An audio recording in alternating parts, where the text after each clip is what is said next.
Isang ina ang ilang araw nang hindi mapakali at alalang-alala dahil hindi sumasagot sa kanyang mga tawag at mensahe ang kanyang anak.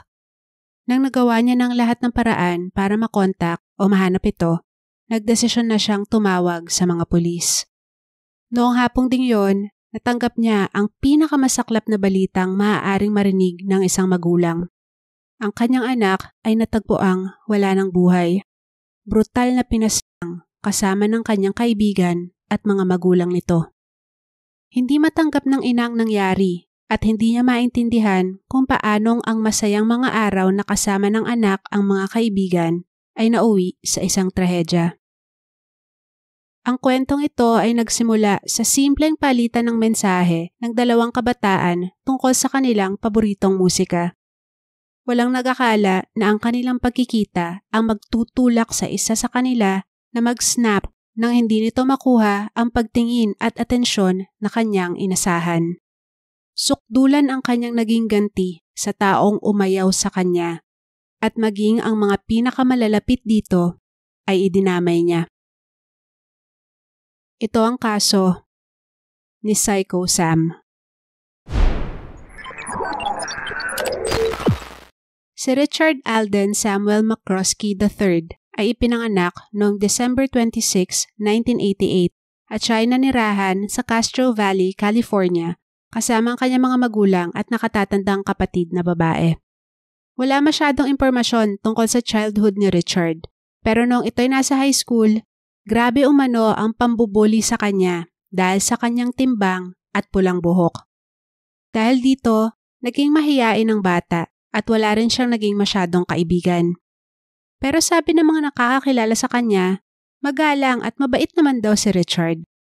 Ang hindi magandang karanasan sa paaralan ang isa sa naging dahilan kung bakit nag-drop out siya sa high school ng 2 beses. Sa paglipas ng mga taon, nakahanap ng koneksyon at kasiyahan ng lalaki sa 2 bagay, sa MySpace at sa music genre na horrorcore. Ang horrorcore ay isang uri ng hip-hop o hardcore rap kung saan ang tema ay dark, bayolente at nakakatakot, gaya ng tungkol sa pagpatay, torture, at iba pang kahindik-hindik na paksa. Hindi na kontento si Richard sa pakikinig lang sa musikang ito at ginawa niya na ito na kanyang lifestyle. Noong taong 2008, siya ay rumaraket bilang isang web designer para sa mga taong nakilala niya sa MySpace na konektado sa horrorcore scene. Bukod dyan, si Richard ay isa ring aspiring horrorcore rapper at ang kanyang stage name ay Psycho Sam. Ang Sam marahil ay galing sa kanyang pangalang Samuel, pero ayon mismo sa kanya, ang kanyang inspirasyon sa alias na Psycho Sam ay ang serial killer na si David Berkowitz o Son of Sam. Sa MySpace at YouTube nakapost ang kanyang mga original songs at masisearch nyo pa ang mga yan hanggang sa kasalukuyan. Wawarningan ko lang kayo na bukod sa violenting lyrics ay medyo cringe din ang kanyang mga kanta. Gaya ng sinabi ko kanina, sa MySpace nakahanap ang 19-year-old na si Richard ng isang komunidad na pareho ang mga interes sa kanya at tanggap siya. Kaya dito niya na halos ginugol ang lahat ng kanyang oras. Lalo pa siyang nahook dito na makilala niya ang isang 15 anyos na babae na may username na Ragdoll noong kalagitnaan ng taong 2008. Dahil sa marami nilang pagkakatulad, mabilis na nahulog ang loob ni Richard sa dalagita. Ang MySpace user na si Ragdoll ay ang 15-year-old na si Emma Niederbrock na naninirahan sa Farmville, Virginia. Ang kanyang ama ay si Reverend Mark Niederbrock na nagsisilbi bilang pastor sa isang Presbyterian church. Ang kanyang ina naman ay si Dr. Deborah Kelly na isang Associate Professor ng Sociology at Criminal Justice Studies sa Longwood University. Lumaking maayos at mabait si Emma, pero gaya ng ibang bata, noong mga panahong yon ay dumadaan din siya sa rebellious stage. Relihiyoso ang naging pagpapalaki kay Emma at siya ay homeschooled na ng ilang taon. Kaya ang mga ito marahil ay nakadagdag sa kanyang kagustuhan na magrebelde. Sa kabila nito, maayos pa rin naman ang relasyon niya sa kanyang mga magulang dahil walang sawa siyang iniintindi at ginagabayan ng mga ito. Isa sa mga ikinababahala ni Debra ay ang musikang kinahihiligan ng anak. Subalit ang parehong musika na ito naman ang naglapit kina Emma at Richard. Walang patid na pagchat-chat at madalas na pag-uusap sa telepono. Yan ang naging buhay ni na Richard at Emma sa mahigit na 1 taon nilang pagkakaibigan online. Bukod sa hilig nila sa horrorcore, nakaramdam din ng koneksyon ng dalawa sa isa't isa dahil sa mga parehas nilang pinagdadaanan. Pareho silang hindi pumapasok sa paaralan at noong panahong yon, pareho ding nasa kalagitnaan ng hiwalayan ang kani-kanilang mga magulang. Lumalim pa nga ang naging ugnayan nila at umabot sa puntong itinuring ni Richard na kanyang girlfriend si Emma. At noon ngang September 2009, nagpa siya ang dalawa na sa wakas ay magkita na ng personal. Plano nilang pumunta sa isang music festival kasama ang isa pang kaibigan ni Emma na si Melanie. Sa MySpace din nakilala ni Emma ang 18-year-old na si Melanie Wells na mula naman sa West Virginia. Kasalukuyan noong nag-aaral si Melanie para sa kanyang high school equivalency diploma. Tulad ni na Richard at Emma, horrorcore din ang tipo ng musika ni Melanie. Pero kahit na ang itsura nito ay ayon sa nasabing genre, napakabait at napaka-friendly daw ng dalaga. Kaya nga excited din si Emma na makasama ito sa festival at inimbitahan ito na sa bahay na lang nila tumuloy ng ilang araw. September 6 nang lumipad si Richard mula California patungong Virginia para i-meet si Emma. Habang nasa biyahe siya, nag-post di umano ng ilang messages si Emma na nagpapakita kung gaano ito ka-excited sa pagbisita sa kanya ng binata. Sabi nito, "The next time you check your MySpace, you'll be at my house." Subalit nang magkita na ang dalawa, halatang halata umano ang pagkadismaya ni Emma. Napakalayo daw ng itsura ni Richard sa personal kumpara sa kanyang mga larawan online. Puro nakaanggulo daw ang kuha nito para magmukhang mas payat at mas matangkad. Pati personalidad daw nito ay iba sa nakilala ng dalagita online. Sa internet, astig ang naging imahe ni Richard. Pero sa personal, mahiyain daw ito at hindi kasing cool ng inaasahan niya. Sa kabuuan ay expectation versus reality nga ang nangyari kay Emma at hindi siya nagdalawang isip na iparamdam ito sa binata. Malamig ang naging pakikitungo nito kay Richard at sa paglipas ng mga araw ay unti-unti itong nagpasama sa loob ng lalaki. Ang festival na dadaluhan ni na Emma ay sa September 12, kaya September 11 ay nasa bahay na nila sina Melanie at Richard para sabay-sabay silang pumunta sa event. Hiwalay na ang mga magulang ni Emma noong mga panahong ito, kaya si Debra lang ang magulang sa bahay. Kung nagtataka kayo kung bakit pumayag ang ina na patuloyin sa kanilang bahay ang adult na si Richard, actually, tumutol ito nung una, pero nakumbinsi rin siya ni Emma. Isa pa, alam ni Debra na nasa rebellious stage nga ang anak, kaya imbes na kontrahin at diktahan nito, sinuportahan niya na lang ang dalagita na may kasabay na pagbabantay. Kaya nga nung araw ng festival, hatid sundo ni na Debra at maging ng amang si Mark si Emma at ang mga kaibigan nito.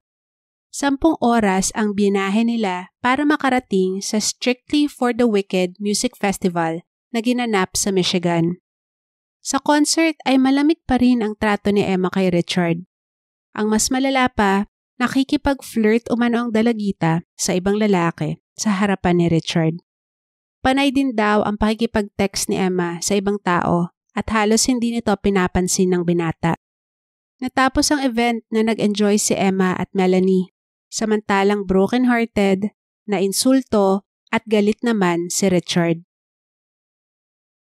September 14 nang makabalik ang magkakaibigan sa bahay ni na Emma at nito daw ay panay na ang inom ng alak at gumagamit pa ng marijuana si Richard.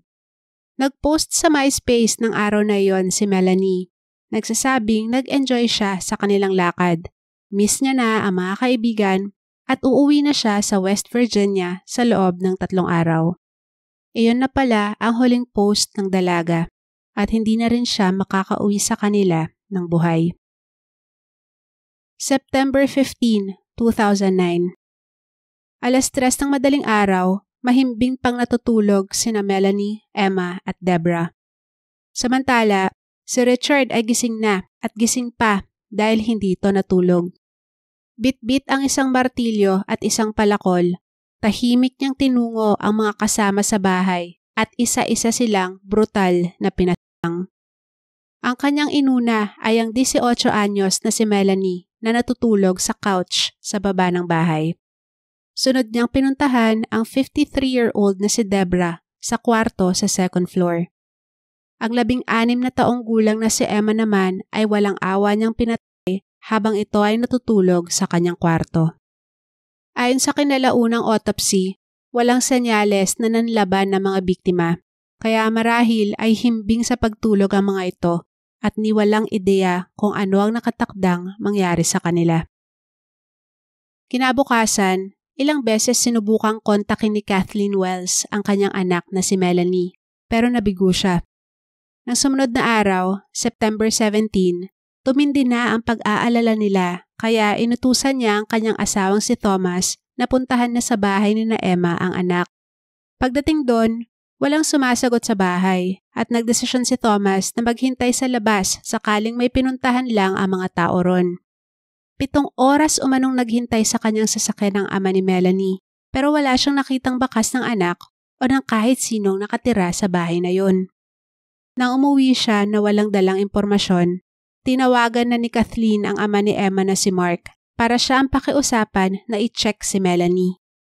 Bandang 5:00 ng hapon ay tumungo roon ng pastor at dahil yon ay bahay nilang pamilya, kahit sa iba na siya nakatira ay meron pa rin siyang sariling susi. Pagkapasok niya ay agad umano siyang inatake ni Richard. Pinatlang niya ang 50-year-old na si Mark sa parehong paraan sa mga unang biktima, gamit ang parehong murder weapon. At oo, mula nang pinatlang niya ang mga babae, ay nanatili siya sa bahay na yon kasama ang kanilang mga bangkay. September 18, Huwebes. Wala nang mapagsidla ng nerbiyos ng mga magulang ni Melanie, lalo't wala na silang narinig na update mula kay Mark. Sinubukan muli ni Kathleen na tumawag sa bahay ni na Emma at sa pagkakataong yon, may sumagot na isang binata, si Richard. Ang sabi nito, lumabas lang daw ang mag-ina kasama si Melanie para manood ng sine. Kilala ni Kathleen si Richard dahil nabanggit ito sa kanya ng kanyang anak. Kaya nagduda siya sa kwento nito dahil bakit naman siya iiwang mag-isa sa hindi niya naman bahay. Nang usisain pa ni Kathleen ang lalaki ay nag-iba-iba na ang sinasagot nito at matapos ang pag-uusap na yon ay tumawag na nga siya sa mga otoridad para sa isang welfare check. Nang dumating doon ang mga pulis, hinarap sila ni Richard at sinabi rin ito na lumabas lang sina Emma. Tinanggap naman ng mga pulis ang paliwanag na ito at sila ay agad na umalis, na labis na ikinagalit ni Kathleen. Pagkaalis ng mga otoridad ay agad nang tumakas si Richard gamit ang sasakyan ni Mark. Sumadsad pa nga ang sasakyan na yan sa gilid ng kalsada, kaya nilapitan si Richard ng isang patrol officer. Natikitan lang siya dahil wala siyang lisensya. Hindi siya inaresto dahil wala pa namang report tungkol sa nangyaring krimen noong mga oras na yon. Samantala, tumawag muli sa kapulisan si Kathleen at iginiit na kailangan nila muling puntahan ang bahay ni na Emma. Agad naman nila itong ginawa pero sa kanilang pagbalik, nakita nila na naiwang bahagyang nakabukas ang pinto ng bahay. Ilang hakbang pa lang papasok ng tahanang yon ay sinalubong na sila ng nakasusulasok na amoy. Isa-isa na nga nilang natagpuan ang mga katawan ni na Emma, Melanie, Deborah at Mark. Walang pagsidla ng pighati ni Kathleen at ng kanyang pamilya. Pero higit sa lahat, gusto nilang mapanagot ang hinihinala nilang gumawa nito. At yan ay si Richard.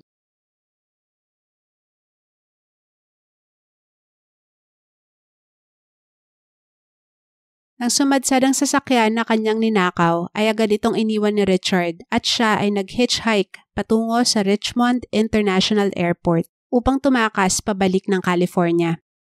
Sa kabutihang palad, na-track ng mga otoridad ang kinaroroonan nito at di nagtagal ay naaresto siya na natutulog sa baggage claim area ng paliparan. Naging mahinahon ang pag-aresto kay Richard at nang tanungin siya tungkol sa ginawang krimen, ang sagot daw nito ay, "Jesus made me do it." Hiniling ng prosekusyon ang death penalty para kay Richard at sa dami ng matitibay na ebidensya laban sa kanya, pati na rin ang mga testigo, kumpiyansa sila na ito ang maihahatol sa akusado.